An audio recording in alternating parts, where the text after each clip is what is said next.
My name is Carol Dreyfus. I am 47 years old, and at 6:13 on a Wednesday evening, I heard my mother-in-law say to my sister-in-law, "Once the account clears probate, Carol gets nothing." Daniel made sure of it before the diagnosis. While they believed I was still sitting in the parking lot of the funeral home, 40 feet away, behind a door they thought was closed, I was not in the parking lot. I was standing in the hallway outside the arrangement office at Brannigan & Sons, holding a folder of burial documents I had gone back inside to retrieve because the funeral director had forgotten to include the plot deed. My flats made no sound on the carpet. The door to the side office was open 4 inches, and my mother-in-law, Constance Dreyfus, was speaking in the voice she used when she discussed catering quantities or wallpaper selections, the voice of a woman managing logistics. Once the account clears probate, Carol gets nothing. Daniel made sure of it before the diagnosis. My sister-in-law, Elaine, responded with a sound I can only describe as administrative agreement. A small, followed by, "And the Ridgewood house? That stays in the family trust. Gerald already has the amendment." I did not move.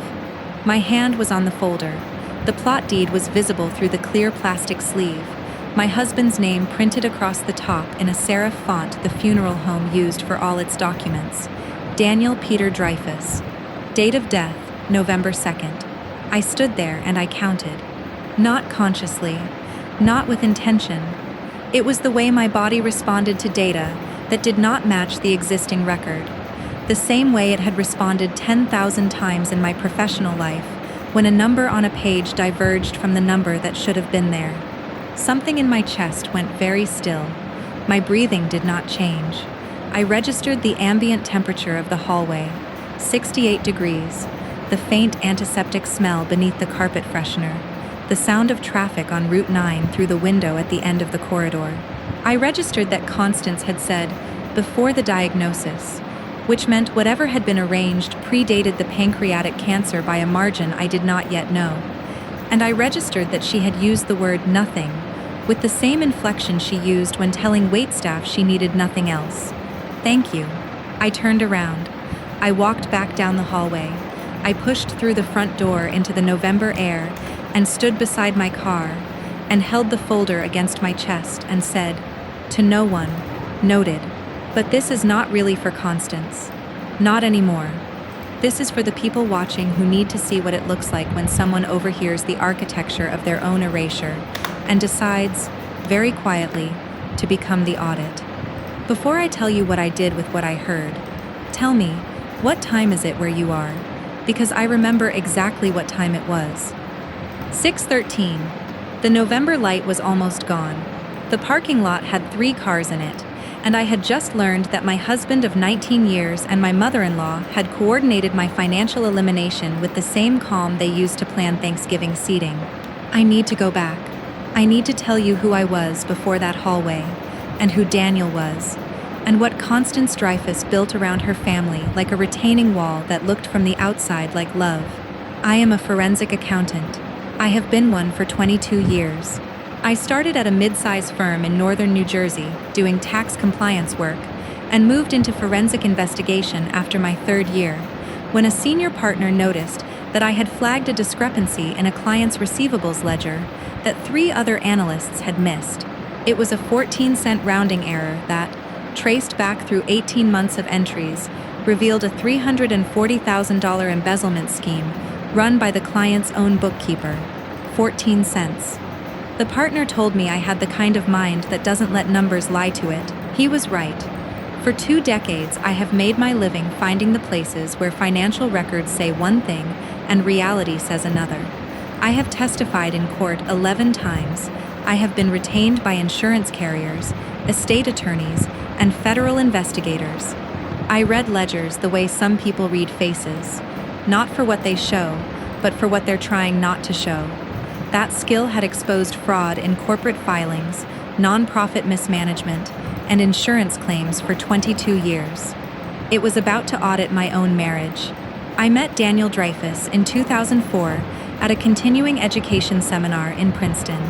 He was an orthodontist, not the flashy cosmetic kind, a careful, methodical clinician who ran a single location practice in Ridgewood, New Jersey, and took pride in doing precise work for reasonable fees. He was tall and slightly stooped in the way tall men sometimes are when they spend their days leaning over small mouths. He made me laugh.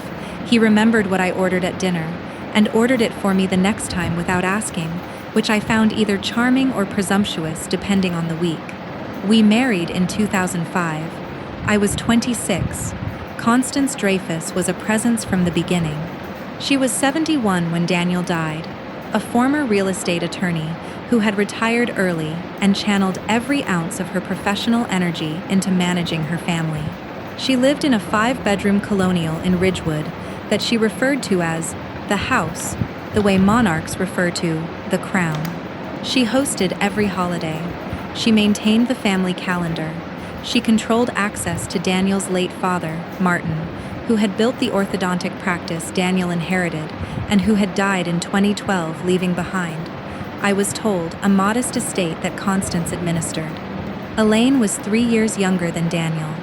She worked in pharmaceutical sales, drove a leased Audi, and had a particular talent for agreeing with Constance in ways that sounded like independent thought. She lived 11 minutes from Constance. I lived 40. I want to be precise about what the Dreyfus family system looked like from inside. It looked like closeness, Sunday dinners, birthday traditions, a shared vocabulary of inside references that predated me, and that I was permitted to observe but never fully taught. Constance called Daniel every morning at 7:15. She called it checking in. When I suggested once, early in our marriage, that daily calls from his mother might be slightly excessive, Daniel looked at me with genuine confusion. "She worries," he said. "It's how she loves." I accepted that. I accepted the Sunday dinners where my contributions to the conversation were received with polite attention and then gently redirected. I accepted that Constance kept a key to our house and used it without calling ahead. I accepted that when our daughter, Margot, was born in 2008, Constance arrived at the hospital before my own mother and held the baby first, because she had, as she explained, cleared it with the nurses. I accepted these things because Daniel asked me to, and because the cost of not accepting them was a silence from Constance that filled the house like a draft and made Daniel anxious in ways that took days to resolve. I contributed. I want that documented. I paid the mortgage on our house in Montclair for 8 years, while Daniel reinvested practice income into equipment and expansion. I covered Margot's preschool, then elementary tuition at a small private school Constance had selected. When Daniel's practice had a difficult year in 2014, 2 associates left, patient volume dropped. I took on additional consulting contracts and worked 60-hour weeks for 9 months to keep us level. I did not complain. I did not keep score. I was, I believed, a partner in a shared life with a man I loved, and a family that, while difficult, was mine. The irony is almost elegant. I spent 22 years finding hidden money in other people's records. I could spot a fraudulent journal entry from across a conference table. I once identified a shell company in a client's filings based on nothing more than a postal code that didn't match the state of incorporation. And for 19 years, I never once looked at my own husband's financial records with professional eyes. Not once. Because trust, in a marriage, is the decision to not audit the person sleeping beside you. I had made that decision every single day, and every single day, it had been the wrong one. Daniel was diagnosed with pancreatic cancer in March of the year he died. He was gone in 8 months. The speed of it was merciful in one way, and devastating in every other. I held his hand in the hospice room. I managed his medications. I slept in a chair beside his bed for the last 11 nights, because he said the room felt wrong when I wasn't in it. Constance came every afternoon at 2 o'clock, sat for exactly 90 minutes, and left. Elaine came on weekends. I was there every night. When he died, I was holding his right hand. His left hand was resting on his stomach. The room smelled like the lavender oil the hospice nurse had placed on his pillow that morning. It was 4:20 in the afternoon.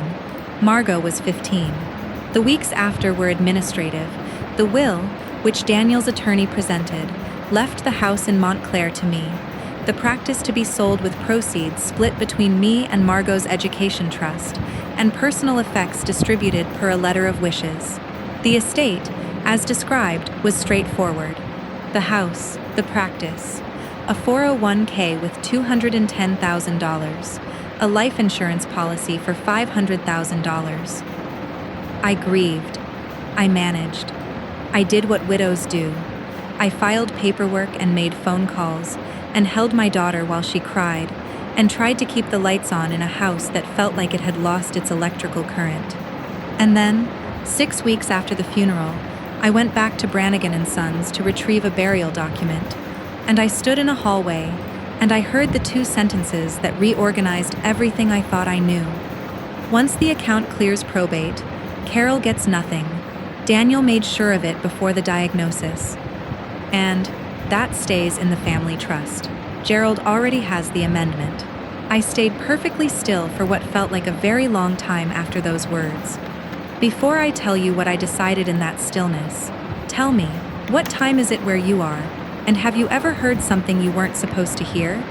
Because what you do in the next moment defines everything that follows. I did not confront Constance. I did not call Elaine. I drove home to Montclair and sat at the kitchen table with a glass of water I did not drink, and I opened a legal pad, and I became the thing I had been trained to be. I became the auditor.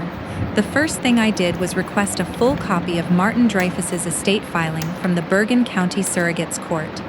Martin had died in 2012. Constance had administered the estate. I had been told it was modest. The house, some retirement funds, the practice equity. I had never asked to see the filings because, again, trust. The filing arrived by mail 11 days later. I opened it at my kitchen table at 9 in the morning on a Tuesday. The estate was valued at $4.2 million. Not modest. Not by any definition I recognized. The practice alone had been appraised at $1.8 million. The Ridgewood house at $1.1 million. Investment accounts totaling $1.3 million, and a separate brokerage account, held jointly by Martin and Constance, valued at $890,000, that was not listed in the estate filing at all, because joint accounts passed directly to the surviving holder. Daniel's share of the estate, per the will, should have been 50%, split evenly with Elaine. That would have been $2.1 million. I had never seen $2.1 million enter our lives. I had never seen evidence of $2.1 million existing. I pulled our joint tax returns for 2012, 2013, and 2014. No inheritance reported. No large deposits. No capital gains from liquidated estate assets. The money had gone somewhere, but it had not gone to us. Cold math. I sat at that table and I felt my breathing slow to something mechanical. I was not angry. I was not sad. I was running numbers I had not asked myself to run, tracing pathways the way I would trace them in any client engagement. Source of funds, flow of funds, destination. I pulled a blank worksheet from my filing cabinet and wrote 3-column headers. What was claimed, what the record shows, discrepancy. Over the next 3 weeks, while Constance called every Wednesday to check on me, and Elaine sent cheerful texts about Margot, I conducted a forensic audit of my own family's finances. I requested bank records. I pulled county property filings. I obtained corporate registration documents for the orthodontic practice. I called the brokerage where Martin's investment accounts had been held, and identifying myself as the spouse of a beneficiary, requested transaction history for the year following his death. What I found was this. Layer 1, the obvious insult, was what I had overheard. There was an account, and I was excluded from it. But the account was not new. It had been established in 2013, 1 year after Martin's death, under an entity called Dreyfus Family Holdings, LLC. The LLC was registered in Delaware. Its managing members were listed as Constance P. Dreyfus and Daniel P. Dreyfus. Layer 2, the hidden setup, revealed that Daniel's $2.1 million inheritance had never been distributed to Daniel individually. It had been deposited directly into the LLC's operating account at a bank in Wilmington. Constance had structured the inheritance disbursement to bypass Daniel's personal accounts entirely. The operating agreement, which I obtained through a Freedom of Information request to the Delaware Division of Corporations, contained a provision I read 3 times to make sure I understood it. Upon the death or incapacity of any managing member, that member's interest reverts to the remaining managing member, not to the deceased member's spouse, not to their estate, to Constance. I stared at that provision for a long time. Something in me went perfectly cold and perfectly still. The reversion clause meant that the moment Daniel died, his interest in the LLC, every dollar of his inheritance, plus 11 years of investment growth, transferred automatically to Constance. Not through probate, not through his will, by contract, by design. Layer 3, the older pattern. I called the Bergen County Surrogates Court and requested the estate filing for Martin's mother, Dorothy Dreyfus, who had died in 1998. Dorothy's estate had included a small rental property in Hackensack and approximately $180,000 in savings bonds. The beneficiaries were her 3 grandchildren, Daniel, Elaine, and a cousin named Gerald Dreyfus, the same Gerald that Constance had mentioned in the hallway. Gerald already has the amendment. Gerald was not a lawyer. Gerald was a cousin who had been named as a beneficiary in Dorothy's estate, and who, according to the 1998 filing, had received nothing. His share had been redirected per family agreement to Constance, who was then serving as executrix. The same structure, the same erasure, 3 decades apart. Layer 4, the deeper fraud. The Dreyfus Family Holdings LLC had not simply held Daniel's inheritance passively. It had been actively investing in real estate, in index funds, in a small commercial property in Paramus that generated rental income. The current estimated value, based on the most recent Delaware annual report and the brokerage statements I had obtained, was $6.8 million. And the amendment Constance had referenced, the one Gerald already had, was a modification to the LLC's operating agreement, executed 4 months before Daniel's diagnosis, that added Elaine as a successor managing member. If Constance died, the entire LLC passed to Elaine. The amendment had been drafted by a Ridgewood attorney named Paul Kemper. Daniel's signature appeared on it. But here is what Paul Kemper's office did not know I would notice. The signature on the amendment was scanned, not original, and the document's metadata, which I accessed by requesting the digital file from the Delaware filing system, showed it had been created on a machine registered to C. Dreyfus' home office, on a date when Daniel was in the hospital for his 2nd round of chemotherapy. I confirmed this with the Oncology Center's scheduling records, which Margot had access to through the patient portal. Constance had forged Daniel's signature on a document that gave her daughter permanent control of $6.8 million. She had done it while Daniel was receiving chemotherapy. She had filed it 4 days later. I retained an estate litigation attorney named David Shin. His office was in Newark, on the 7th floor of a building that smelled like old radiators and fresh coffee. He was 53, Korean American, with a quiet demeanor and a reputation in Bergen County probate courts that I had verified through 3 independent sources before our first meeting. He reviewed everything I had assembled: the LLC documents, the metadata analysis, the estate filings going back to 1998, the reversion clause, the forged signature, and he set down his pen and looked at me. "Mrs. Dreyfus," he said, "this is one of the most methodically documented cases of intergenerational asset concealment I've seen in private practice." He filed a spousal claim against the LLC on a Thursday. By Friday afternoon, I had 3 missed calls from Constance. I did not return them. The confrontation happened at Constance's house, the 5-bedroom colonial, the Monument. She had invited the family to what she called a conversation about Daniel's legacy, a phrase so precisely constructed I could hear the attorney behind it. The dining room table seated 10. Constance sat at the head.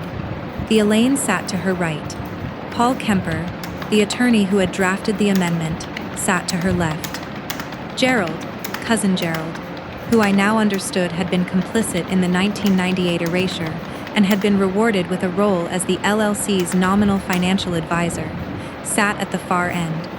I arrived with David Shin and a leather portfolio containing 47 pages of evidence. Constance greeted me at the door with a hug. "Carol, I'm so glad you came. We need to resolve this as a family." I sat down. David Shin sat beside me. He placed the portfolio on the table without opening it. Constance spoke first. "This lawsuit is breaking my heart. Daniel would never have wanted this. You know that, Carol. You knew him." I said nothing. "I built this family's finances carefully over 30 years. Constance continued, her voice carrying the tremor of a woman who had rehearsed grief. "Martin trusted me with everything. Daniel trusted me. The LLC was set up to protect the family, all of us, from tax exposure and probate costs. It was never meant to exclude you." David Shin opened the portfolio. He placed the first document on the table, the LLC operating agreement with the reversion clause. "This clause," he said, "transfers Daniel's entire interest to you upon his death." Carol was not informed of this entity's existence. She was not named in any capacity. "That was Daniel's decision," Constance said. "I advised him, but the choice was his." Tactic 1: Denial of agency. David placed the second document, the 2013 bank transfer showing Daniel's inheritance deposited directly into the LLC, bypassing his personal accounts. "Daniel never received his inheritance individually," David said. "The funds were structured to avoid his marital estate." Daniel agreed to that arrangement, Elaine said from her chair. "He understood the tax implications." Tactic 2: Reframing the protagonist as uninformed rather than deceived. "Carol," Constance said, leaning forward, "I have spent my life protecting this family. After Martin died, I held everything together. I kept the practice running. I kept the investments growing. I did it for Daniel. I did it for Elaine. I did it for Margot. Everything I've done has been for this family." Tactic 3: The loyalty appeal. Gerald, at the end of the table, said nothing. He was staring at the portfolio. David Shin placed the third document on the table, the amendment, the one with Daniel's scanned signature, the one created on Constance's home computer while Daniel was in chemotherapy. "This amendment," David said, "was filed with the state of Delaware on September 19th. The metadata shows it was created on a device registered to Constance Dreyfus. On that date, Daniel Dreyfus was admitted to the Hackensack University Medical Center Oncology Unit for his second chemotherapy infusion. The signature is a digital scan, not an original. The room changed, not dramatically, but the air thinned. Constance's hands went flat on the table. "That is a serious accusation," she said. "Daniel signed that document weeks before the filing. I simply prepared the digital version for submission." "There is no original signed document in the Delaware filing," David said. "We have confirmed this with the Division of Corporations." "I have the original at home," Constance said. "We would welcome its production," David said. Paul Kemper leaned toward Constance and whispered something. Constance shook her head. Elaine spoke. "Carol, you're turning this into something ugly. Mom is 71 years old. She lost her son. Can we please just—" "I'd like to hear from Gerald," I said. Everyone looked at the end of the table. Gerald Dreyfus had not spoken since I arrived. He was 61, heavy-set, with the particular stillness of a man who had been living inside a compromise for a very long time. "Gerald," I said, "in 1998, your share of Dorothy Dreyfus's estate was redirected to Constance. You received nothing. Is that correct?" Gerald looked at Constance.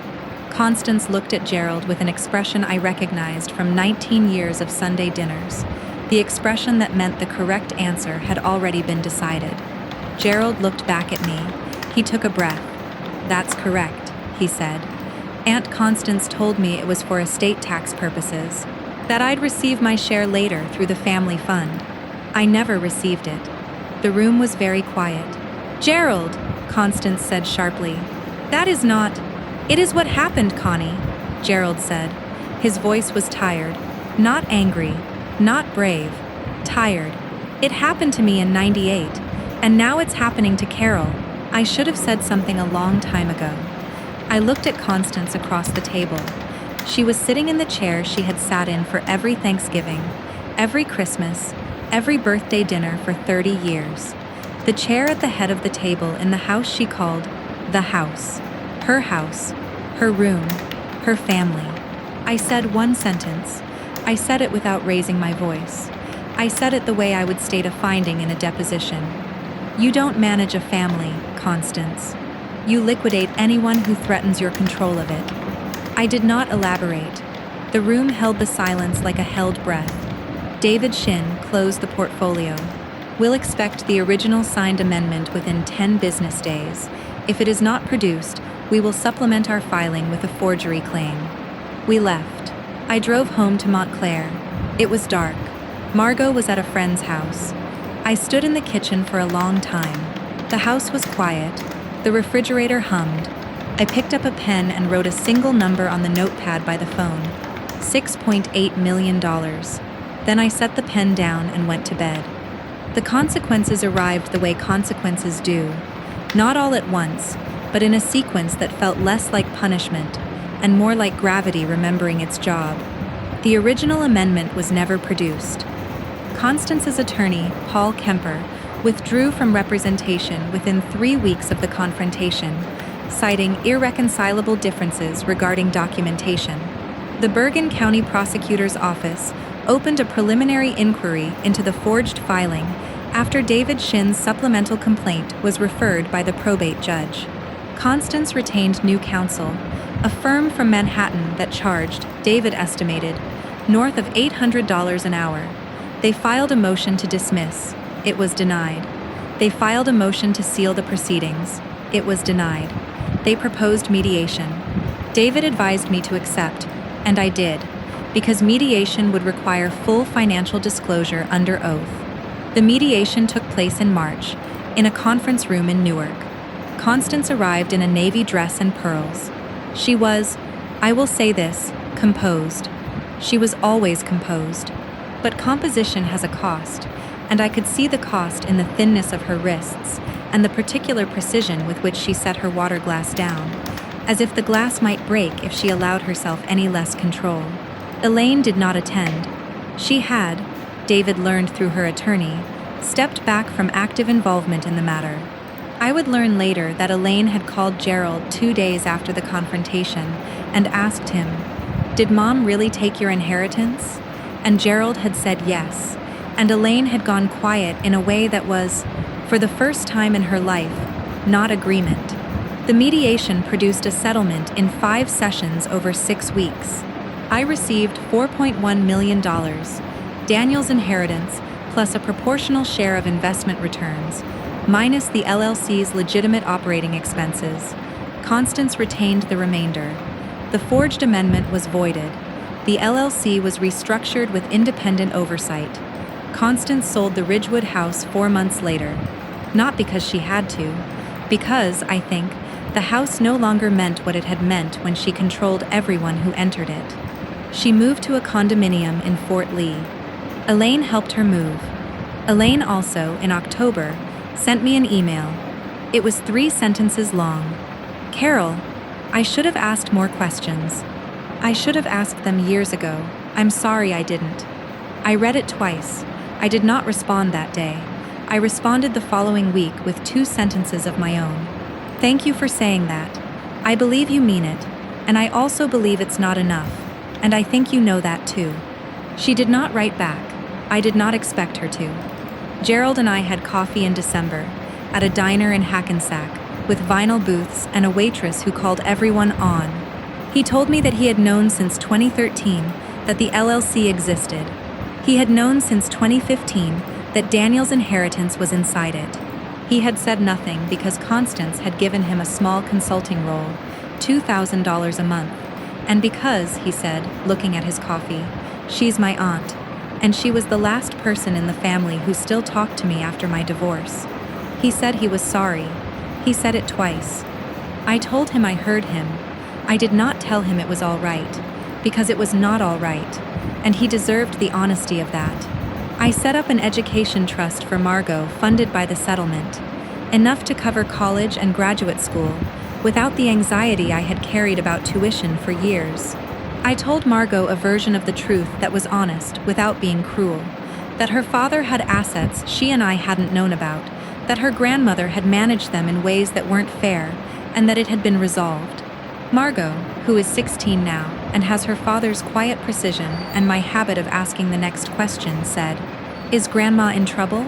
I said, "Grandma made choices that had consequences." Margot nodded. She did not ask to visit Constance. I did not suggest it.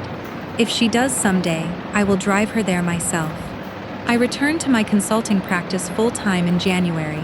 I took on a case involving a nonprofit whose treasurer had been diverting grant funds into a personal LLC, the structure so familiar I almost smiled when I saw the filing.